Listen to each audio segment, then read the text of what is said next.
ওরে কেমন করে ঘুমাও তুমি,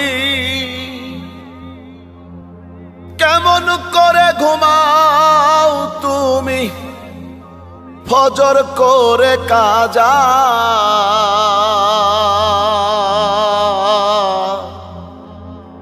এমনও তো হতে পারে জোহরে জানাজা তোমার, এমনও তো হতে পারে জোহরে জানাজা। মুসলিম হয় না জন্ম নিলেই মুসলমানের ঘরে, কাফের মুমিন তফাতটা হয় সালাতের উপরে। হে